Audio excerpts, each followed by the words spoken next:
Dans les vastes profondeurs sombres de l'océan, le plongeur expérimenté Carter fit une découverte qui le hanterait pendant des années. Lors d'une plongée de routine, il tomba sur la vue inquiétante d'un sous-marin coulé, sa coque rouillée contrastant vivement avec la mer bleu profond. Nager là-dedans n'était sûrement pas une mince affaire. Il devait s'assurer de prendre toutes les précautions de sécurité possibles. Il allait pénétrer dans ce qui ressemblait à un sous-marin abandonné. Surtout que Carter plongeait seul. Si quelque chose tournait mal, il ne saurait pas si quelqu'un pourrait l'aider à temps. Pour cette raison, il vérifiait constamment les niveaux d'oxygène et de pression autour de lui. Après avoir vérifié le périmètre fermé et remarqué la petite ouverture dans la coque, passer par la brèche serait l'option la plus dangereuse. Cependant, pouvait-il même passer par l'entrée originale? Il devait nager autour pour cela. Pourtant, il pensait qu'il devait essayer. Carter se précipita rapidement vers le sommet du sous-marin. Il savait que la seule façon d'ouvrir la trappe supérieure serait s'il n'y avait pas de différence de pression entre l'intérieur et l'extérieur. Il avait l'impression d'entrer dans quelque chose de sombre et inquiétant. En ouvrant la trappe, il retenait son souffle. Et être sous l'eau, retenir son souffle n'était jamais une bonne idée.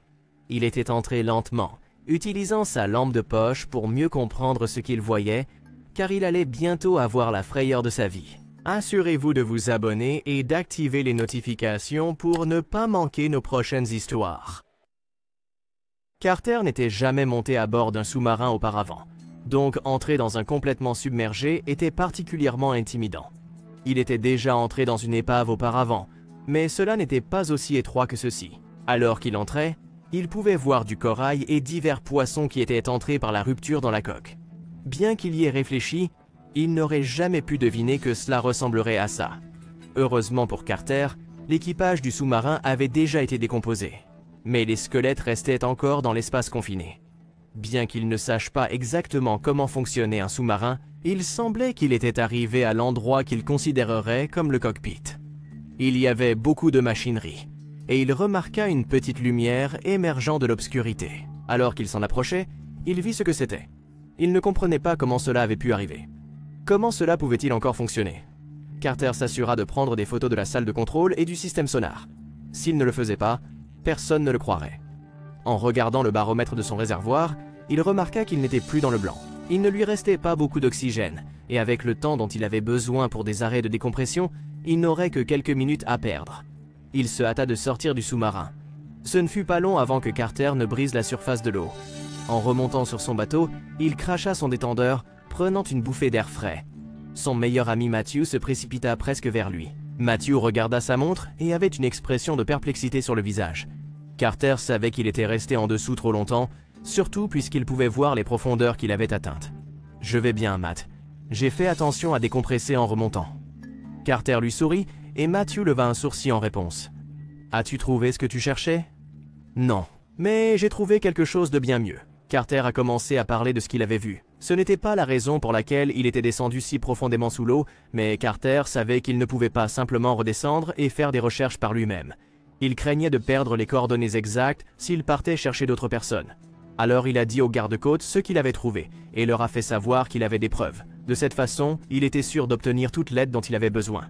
Peu de temps après avoir contacté les gardes-côtes, Carter reçut un appel en retour. La voix à l'autre bout était teintée d'un mélange de scepticisme et d'intrigue. « Nous envoyons une équipe à votre emplacement. Votre découverte pourrait être significative. » Le cœur de Carter battait d'excitation et avec une pointe d'appréhension. Il réalisa que sa plongée solitaire avait déclenché une série d'événements qui impliqueraient bientôt beaucoup plus de personnes. En quelques heures, Carter vit s'approcher un navire de la garde côtière, suivi d'un bateau plus petit rempli d'équipements. Une équipe d'experts divers débarqua. Des biologistes marins, des archéologues et des plongeurs expérimentés. Chacun portait un air de détermination et de curiosité. Carter fut présenté sur la base de son expérience directe avec le sous-marin, faisant de lui un membre inestimable de cette équipe improvisée, prêt à les guider dans les profondeurs qui renfermaient le mystérieux sous-marin. À bord du navire de la garde côtière, l'équipe s'est réunie pour sa première réunion d'information. Des cartes étaient étalées et Carter relatait sa découverte en détail. Les experts écoutaient attentivement, chaque mot de Red Half découvert. Au fur et à mesure de la réunion, Carter partageait ses observations sur la structure du sous-marin, la brèche dans sa coque et les couloirs intérieurs à travers lesquels il avait nagé. L'équipe a conclu leur réunion avec un plan d'action. Cette plongée serait différente de toutes celles qu'il avait entreprises auparavant. Dans le laboratoire high-tech du navire de la garde côtière, les bips et pings à l'écran étaient étrangers à Carter, mais représentaient un monde de signification pour les experts. Ce n'était plus simplement une opération de récupération d'un sous-marin coulé. C'était un mystère plus profond qui les appelait des profondeurs de l'océan.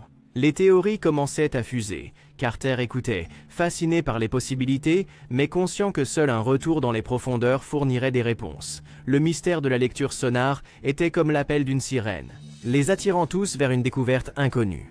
En utilisant une technologie de cartographie avancée, l'équipe a commencé à élaborer un plan détaillé de la zone entourant le sous-marin.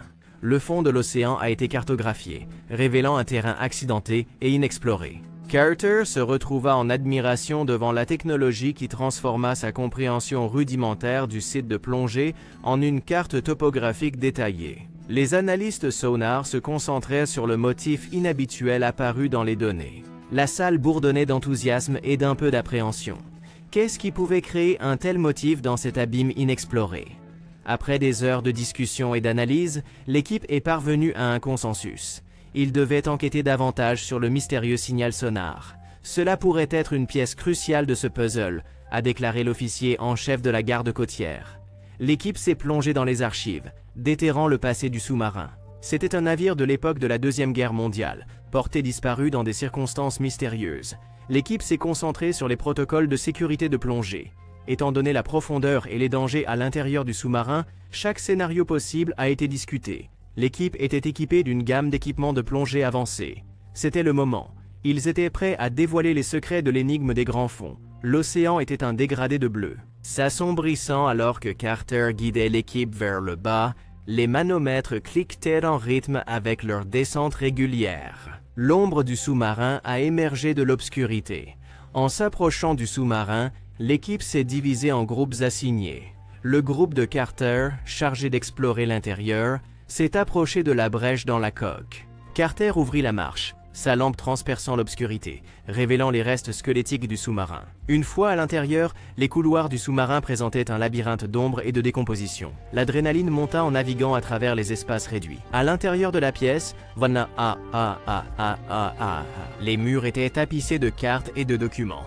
Et les documents contenaient des messages codés pour... Les documents et les cartes étaient soigneusement étalés pour sécher, révélant plus de détails sous les lumières vives du labo. Lentement, le charabia commençait à se transformer en messages cohérents. L'une des découvertes les plus intrigantes était une entrée de journal se référant à un ensemble spécifique de coordonnées, qui correspondait à l'emplacement du signal sonar inexpliqué que Carter avait initialement découvert. Cette connexion suggérait que le sous-marin soit suivait quelque chose, soit se dirigeait vers une cible spécifique. La révélation concernant le signal sonar a mené à une décision unanime. Il devait enquêter sur les coordonnées. Il pourrait y avoir plus dans cette histoire. Les préparatifs pour la deuxième plongée ont commencé immédiatement. Cette fois, la plongée serait plus profonde et plus difficile, repoussant les limites de leur matériel et de leur expertise. L'équipe utiliserait certaines des technologies sous-marines les plus avancées disponibles, des équipements sonars de pointe et des véhicules télécommandés son. Le jour de la plongée, alors que le navire approchait des coordonnées, les ROV étaient prêts. Ils pénétraient dans une partie de l'océan que peu avaient jamais vue. L'opérateur sonar annonça, sa voix mélange d'excitation et d'émerveillement, l'équipe se prépara à plonger. La structure était massive, bien plus grande qu'ils ne l'avaient anticipé. Ce n'était pas un simple débris. C'était quelque chose de substantiel. C'était sans aucun doute une épave de navire. Le vaisseau était ancien. Sa structure autrefois majestueuse n'était plus qu'un squelette de rouille et de corail. L'équipe a travaillé méticuleusement pour explorer l'épave. À l'intérieur de l'épave, l'équipe a découvert une série de conteneurs scellés. En les ouvrant, ils trouvèrent une série de documents. Parmi les découvertes figuraient des graphiques détaillés et des journaux de communication suggérant que le navire était en mission clandestine, peut-être lié au sort du sous-marin coulé que Carter avait initialement découvert. C'était une histoire mêlant les destins du sous-marin et du navire, une histoire qui avait attendu dans les profondeurs, silencieuse et invisible pendant des décennies. Carter ressentait un profond sentiment d'admiration et de respect pour le voyage qu'il venait d'entreprendre. De retour au laboratoire de recherche, l'équipe se mit à la tâche méticuleuse d'interpréter les preuves. Historiens, experts navals et cryptologues travaillaient côte à côte, déchiffrant les mystères contenus dans les documents et les journaux de bord. L'analyse des journaux sonars du sous-marin, en conjonction avec les documents du navire, a commencé à éclaircir la connexion entre les deux épaves. il semblait que le sous-marin avait suivi le navire, possiblement dans le cadre d'une mission de surveillance secrète. Les journaux sonars correspondaient aux coordonnées de la dernière position connue du navire, suggérant un rendez-vous planifié ou une poursuite qui a conduit à la perte mutuelle des deux navires. La révélation a offert une nouvelle compréhension du rôle et de la mission du sous-marin dans la guerre. Alors que l'équipe continuait à déchiffrer les découvertes, il devint clair que leurs trouvailles n'étaient pas seulement des découvertes archéologiques significatives, mais qu'elles remettaient également en question les récits historiques établis des opérations navales en temps de guerre. Dans le calme qui suivit la mission, Carter se retrouva à réfléchir à l'aventure et à son impact. D'une plongée de routine à la découverte de secrets du passé, le voyage avait été extraordinaire. Il pensa aux hommes qui avaient servi sur le sous-marin et le navire. Leurs histoires restaient inexprimées jusqu'à présent. Carter ressentit une connexion profonde avec le passé, un sentiment de responsabilité envers ceux qui étaient restés silencieux au fond de l'océan. Cette aventure l'avait transformé, augmentant son respect pour les mystères et les histoires cachées dans les profondeurs de la mer.